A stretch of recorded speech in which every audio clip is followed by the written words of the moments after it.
नमस्कार। आज हम भारतीय इतिहास के एक ऐसे शानदार अध्याय को जानेंगे जिसे अक्सर भुला दिया जाता है। ये कहानी है मराठा नौसेना की, एक ऐसी ताकत जिसने यूरोपीय शक्तियों को उन्हीं के मैदान यानी समंदर में चुनौती दी और लगभग एक सदी तक उस पर राज किया। तो चलिए शुरू करते हैं इस शानदार कहानी को। इतिहासकार जदुनाथ सरकार ने एक बहुत ही कमाल की बात कही थी। सोचिए, मराठा नौसेना सिर्फ कुछ जहाजों का बेड़ा नहीं था, ये एक रेवोल्यूशनरी आइडिया था। छत्रपति शिवाजी महाराज को ये बात साफ साफ दिख रही थी कि फ्यूचर की लड़ाई जमीन पर नहीं बल्कि समुंदर पर होगी। तो पहला सवाल, आखिर क्यों?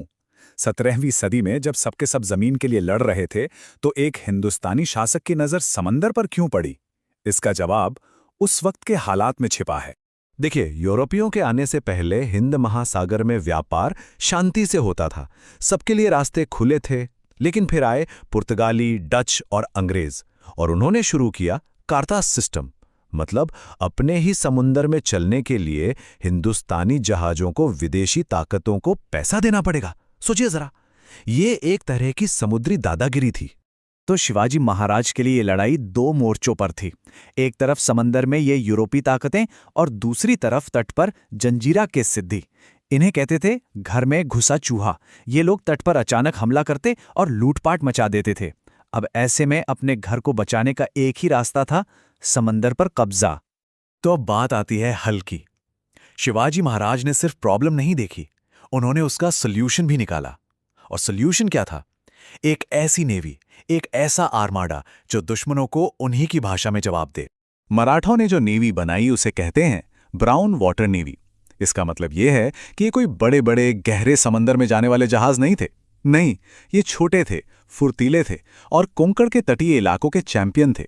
इनकी असली ताकत थी लोकल नॉलेज और स्पीड, जिससे ये बड़े से बड़े दुश्मन जहाज को भी चकमा दे देते थे। और ये जहाज दिखते थे कुछ ऐसे। देखिए, साइज में ये भले ही यूरोपीय जहाजों से छोटे लगें, पर इनकी असली ताकत थी इनकी रफ्तार, इनकी फुर्ती। और यही थी मराठा नेवी की स्ट्रेटेजी का कोर। और मजे की बात यह है कि ये पूरी नेवी, समझिए, मेक इन इंडिया थी। जहाज जैसे कि गुराब और गलीवत, वो कल्याण और भिवंडी में टॉप क्वालिटी की सागौन की लकड़ी से बनते थे। और बनाने वाले कौन? हमारे अपने लोग, कोली, भंडारी और खागवा समुदाय के लोग, जिन्हें समंदर की नस नस पता थी। और ये सब कितनी तेजी से हुआ, जरा इस पर गौर कीजिए। सिर्फ 20 साल के अंदर एक आइडिया एक ऐसी ताकत बन गया जिससे बड़ी बड़ी शक्तियां भी डरने लगीं। 1674 आते आते इस बेड़े में 50 से ज्यादा युद्धपोत और 5000 से ज्यादा नाविक थे। कमाल है ना? लेकिन देखिए, सिर्फ जहाजों से काम नहीं चलने वाला था। शिवाजी महाराज ने समंदर के किनारे किलों की एक ऐसी मोतियों की माला पिरोई जो इस नेवी की रीढ़ की हड्डी बनी। विजयदुर्ग और सिंधुदुर्ग जैसे किले ये सिर्फ बचाव के लिए नहीं थे, ये नेवल बेस थे, डॉकयार्ड्स थे, ये पावर प्रोजेक्शन के सेंटर्स थे।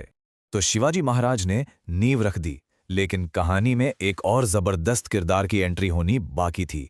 एक ऐसा हीरो, एक ऐसा एडमिरल जो मराठा नेवी को उसकी बुलंदियों तक ले गया। नाम था कान्होजी आंग्रे। अंग्रेज कान्होजी आंग्रे के लिए कहते थे कि वो उनके लिए सिरदर्द बन चुके हैं। वो एक ऐसी चुनौती थे जिसे वे न तो नजरअंदाज कर सकते थे और न ही हरा पा रहे थे। जरा इनका स्कोर कार्ड देखिए, ये कोई छोटी मोटी जीत नहीं थी। 1712 में ब्रिटिश जहाज पर कब्जा, 1718 में फिर ब्रिटिश हमले को नाकाम किया, और 1721 में तो कमाल ही हो गया। ब्रिटिश और पुर्तगाली दोनों मिलकर आए और फिर भी विजय दुर्ग में हार गए। उसके बाद डच भी हारे। ये दिखाता है कि कान्होजी आंग्रे का दबदबा कैसा था। तो सवाल ये है कि वो ये सब करते कैसे थे? इसका राज था उनकी ब्रिलियंट कोरिल्ला टैक्टिक्स में।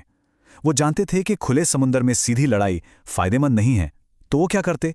छोटी छोटी खाड़ियों में छिप जाते, दुश्मन के जहाज पर पीछे से हमला करते जहां उनकी बड़ी बड़ी तोपें काम ना आए, और फिर जहाज पर चढ़कर हैंड टू हैंड कॉम्बैट में उसे अपने कब्जे में ले लेते थे। स्मार्ट है ना? और कान्होजी आंग्रे ने यूरोपियंस को उन्हीं की भाषा में जवाब दिया। याद है उनका कार्ताज सिस्टम? आंग्रे ने अपना चौथ सिस्टम शुरू कर दिया। अब यूरोपियंस इसे पायरेसी या लूट कहते थे, लेकिन ये लूट नहीं थी, ये सॉवरेनिटी का ऐलान था।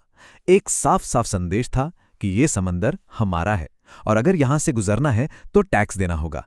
लेकिन जैसा कि अक्सर बड़ी बड़ी कहानियों में होता है, इस कहानी में भी एक दुखद मोड़ आना था। विडंबना देखिए, जो एकता और लीडरशिप इस नेवी की सबसे बड़ी ताकत थी, वही उसकी सबसे बड़ी कमजोरी बन गई। ये सब शुरू हुआ 1729 में कान्होजी आंग्रे की मौत के साथ। उनके जाते ही उनके बेटों ने उस ताकतवर बेड़े के टुकड़े टुकड़े कर दिए, आपस में बांट लिया। फिर एक बेटे तुलाजी आंग्रे ने पेशवा के खिलाफ ही बगावत कर दी। मतलब लड़ाई अब बाहर वालों से नहीं, अपने ही घर में शुरू हो गई थी। जरा सोचिए, जिस नेवी को ब्रिटिश, पोर्चुगीज, डच कोई नहीं तोड़ पाया, उसे घर की लड़ाई ने अंदर से खोखला कर दिया। भाइयों की आपसी दुश्मनी ने उस एकता को खत्म कर दिया जो इस नेवी की जान थी। और इसी घर की लड़ाई ने मराठा नेवी के ताबूत में आखिरी कील ठोक दी। ये एक सेल्फ इन्फ्लिक्टेड वुंड था, एक ऐसा जख्म जो उन्होंने खुद को दिया। और फिर वो हुआ जिसकी किसी ने कल्पना भी नहीं की होगी। पेशवा, मराठा साम्राज्य के लीडर, उन्होंने अपने ही एडमिरल तुलाजी आंग्रे को हराने के लिए किससे हाथ मिलाया? अपने सबसे बड़े दुश्मन ब्रिटिश ईस्ट इंडिया कंपनी से।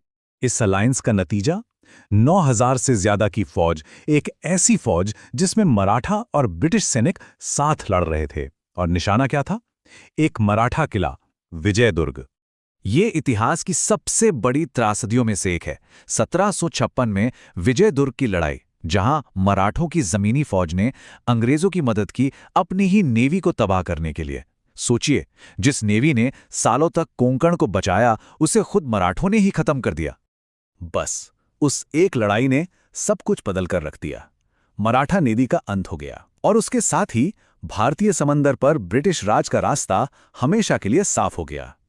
मराठाओं ने जो वैक्यूम छोड़ा, अंग्रेजों ने उसे फौरन भर दिया।